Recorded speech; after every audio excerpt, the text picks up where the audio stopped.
नमस्कार, welcome back. आज मैं आपके साथ एक कॉमन टॉपिक के बारे में बात करूंगा। वो है बेल्स पाल्सी या फेशियल पाल्सी जिसे बोलते हैं, या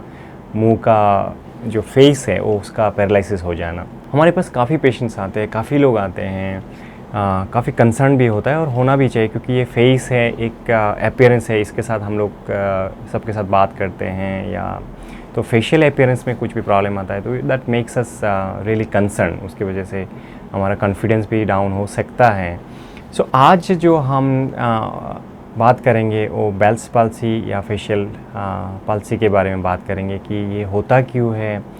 और इसमें क्या रिस्क फैक्टर हो सकता है और इसका ट्रीटमेंट क्या है, इसमें कम रिकवरी हो सकता है या नहीं हो सकता है, इसके बारे में बात करेंगे। तो सबसे पहले ये है कि जो फेशियल पाल्सी है या बेल्स पाल्सी जो है, ये आइसोलेटेड जो फेशियल पाल्सी है, ये कोई स्ट्रोक नहीं है। क्योंकि हमारे पास काफ़ी लोग आते हैं तो बोलते हैं कि ये तो सर लकवा तो नहीं हो गया या पैरालिटिक अटैक तो नहीं आ गया। हाँ, ये तो पैरालिसिस है, बट ये जो हम लकवा बोलते हैं, जिसमें कि हाथों में पाँव में कमज़ोरी आ जाना, ब्रेन में क्लॉट चले गए उसके वजह से, या ब्रेन में नसें फट गए उसके वजह से जो पैरालिटिक अटैक आता है, इस तरह का अटैक नहीं है। ये जो अटैक है ये पेरिफेरल, मतलब ब्रेन से बाहर के जो नर्व्स हैं, नर्व जब ट्रैवल करते बाहर से, ब्रेन से बाहर निकाल के हमारा फेस को जो सप्लाई करते हैं, वो है 7th cranial nerve, facial nerve. उस नर्व जो है पैरालिसिस होने की वजह से ये बेल्स पाल्सी होते हैं। इसका कारण क्या है? इसका कारण जो भी लिटरेचर अराउंड द वर्ल्ड में जो दिखा गया है, कॉमन है कि वायरल इन्फेक्शन के वजह से होता है। पकड़ लीजिए किसी को 2-3 हफ्ता पहले जुकाम हुआ हो या अपर रेस्पिरेटरी ट्रैक्ट इन्फेक्शन हुआ हो, इन्फेक्शन के वजह से, like viral infection form like कि हार्पिस के इन्फेक्शन, हार्पिस सिम्प्लेक्स या हार्पिस जोस्टर का इन्फेक्शन हो, उसके वजह से हमारा जो फेशियल नर्व्स है, जो क्रेनियल एक नर्व है जो हमारे एक बोनी कैनल से ब्रेन से जब बाहर निकलते हैं, वो एक बहुत ही नैरो बोनी कैनल के थ्रू से निकलते हैं। तो उसमें कभी कोई भी कारण के वजह से ये नर्व्स में सूजन हो जाता है तो उसमें कंप्रेशन हो जाता है। तो इस बोनी कैनल में उसका कंप्रेशन हो जाता है और उसी के वजह से नर्व का पैरालिसिस होते हैं। तो इसके वजह से ये जो फेशियल नर्व्स है, जो हमारे मुंह के जो मसल्स हैं, मांसपेशियों को जो सप्लाई करते हैं, वो सप्लाई नहीं होता, उसकी वजह से पैरालिसिस हो जाता है। तो इसको कैसे आइडेंटिफाई किया जाए, कैसे उनके लक्षण क्या हैं?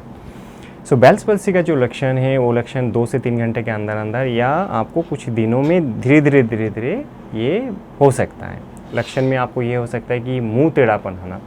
जैसे आप किसी का राइट साइड में इन्वॉल्वमेंट है तो मुंह टेढ़ापन ऑपोजिट साइड में होगा, लेकिन मुंह जो एंगल ऑफ माउथ जो है, ये जैसे एंगल ऑफ माउथ ये नीचे ड्रॉपिंग हो जाएगा, ये सेम साइड में ड्रॉपिंग होगा, बट फेस जो है ऑपोजिट की तरफ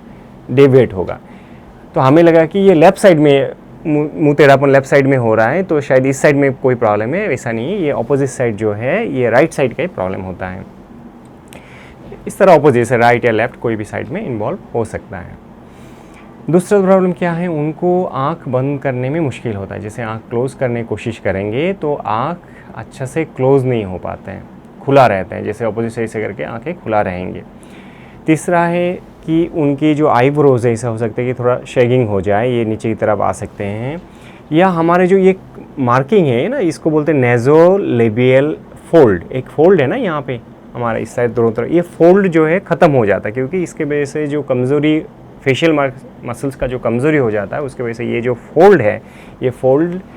डिमिनिश हो जाता है, ये ख़त्म हो जाता है, दिखाई नहीं देते हैं। तो मुंह टेढ़ापन होना, एंगल ऑफ माउथ नीचे ड्रॉपिंग करना, या आंखें क्लोज नहीं कर पाना, उसके साथ साथ आईब्रोज नीचे आ सकते हैं, साथ में टेस्ट का भी प्रॉब्लम हो सकता है। ऐसा लग सकता है कि आपको मुंह के फ्रंट के जो 2/3 वाला पोर्शन है टांग का,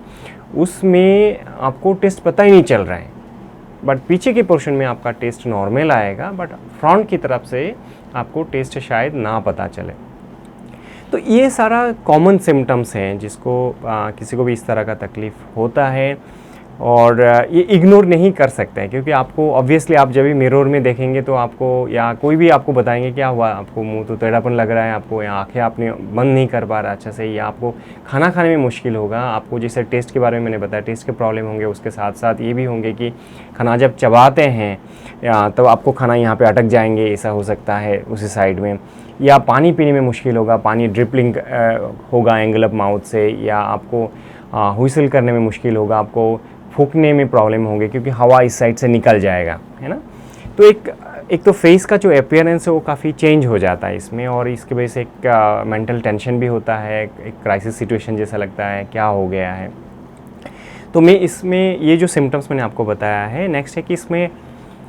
क्या कारण भी मैंने बताया कि जैसे वायरल इन्फेक्शन हर्पीस की वजह से होता है, इस तरह का कारण कोई रिस्क फैक्टर्स है क्या। तो रिस्क फैक्टर्स में जो दिखा गया कि इससे तो कोई भी आदमी को किसी भी एज ग्रुप में ये हो सकता है, बट देखा गया है कि जो प्रेगनेंसी के समय जैसे 3rd ट्राइमेस्टर मतलब जब डिलीवरी के पहले के समय या डिलीवरी के बाद ये थोड़ा सा रिलेटिवली ज़्यादा होने के चांसेस हैं, क्योंकि उस समय बॉडी में फ्लूइड रिटेंशन थोड़ा सा ज़्यादा रहता है, तो उसकी वजह से होने की चांसेस हो सकता है। या जैसे मैंने बताया आपको वायरल इन्फेक्शन हुआ हो, या किसी समय सोर थ्रोट हुआ हो, अपर रेस्पिरेटरी इन्फेक्शन हुआ हो, उसके बाद कोई इन्फ्लेमेटरी प्रोसेस की वजह से, कोई इम्यून मेडिएटेड कोई प्रोसेस की वजह से इस नर्व्स में स्वेलिंग आ जाता है, जो नर्व्स के कवरिंग्स हैं, जो एक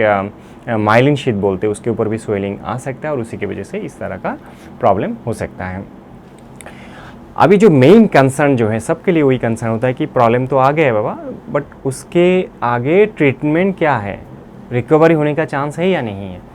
तो मैं ये बोलना चाह रहा हूँ कि ये जो कंडीशन है ये बेनाइन कंडीशन है, और ट्रीटमेंट के साथ इसका रिकवरी 90-95% कंप्लीट रिकवरी हो जाता है, अच्छा से हो जाता है। हमने काफ़ी पेशेंट्स को देखा है, और उससे मेडिसिन के साथ साथ में एक्सरसाइज करना भी ज़रूरी है, और उसके साथ कंप्लीट रिकवरी का चांसेस काफ़ी अच्छा है। तो उसमें इस तरह का जो प्रॉब्लम आता है तो आपके जो डॉक्टर हैं, जो न्यूरोलॉजिस्ट हैं, उनके सलाह लेना ज़रूरी है, और उसके हिसाब से मेडिसिन लेना ज़रूरी है। और मेडिसिन में जो कि आपके एक तो कि वायरल की इन्फेक्शन के लिए जो है उसके मेडिसिन दिया जाएगा, और साथ में जो नर्व्स के ऊपर जो स्वेलिंग है, जो एडेमा आ गया, जो सूजन आ गया है, उसको कम करने के लिए मेडिसिन दिया जाएंगे, और उससे आपको इम्प्रूवमेंट काफ़ी नज़र आएगा। और 1-2 क्वेश्चंस रहते हैं कि इसे इस तरह का पैरालिसिस दोबारा हो सकता है क्या। हाँ, तो लिटरेचर में ये देखा गया है, और हमने भी देखा है कि काफ़ी कम पेशेंट में, काफ़ी पेशेंट में नहीं है, काफ़ी कम पेशेंट में कि ये कभी कभी रिकरेंस हो सकता है। जैसे कोई बॉडी में हमारा कोई दूसरे कारण है, जैसे पकड़ लीजिए सार्कोइडोसिस करके कोई बीमारी है,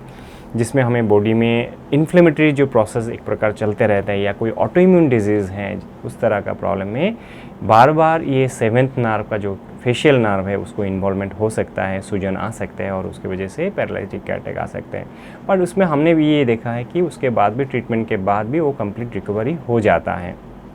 तो मेरे ये छोटा सा जो वीडियो है, इससे मैं ये मैसेज देना चाह रहा हूँ कि इस तरह का कोई किसी को भी फेशियल मसल पैरालिसिस हो जाता है, या फेशियल पाल्सी हो जाता है, जिसको हम बेल्स पाल्सी बोलते हैं, तो इसके ज़्यादा घबराने की ज़रूरत नहीं है।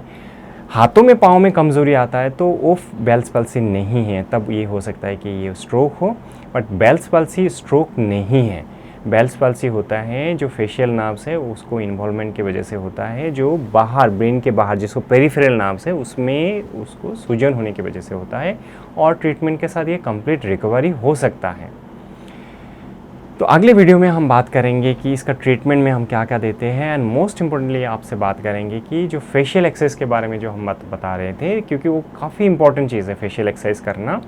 उससे रिकवरी काफ़ी फास्ट होता है और कंप्लीट होता है। और ये जो फेशियल एक्सरसाइजेज हैं जो हम घर में कर सकते हैं वो जानना ज़रूरी है, और उसके बारे में बात करेंगे। नमस्कार।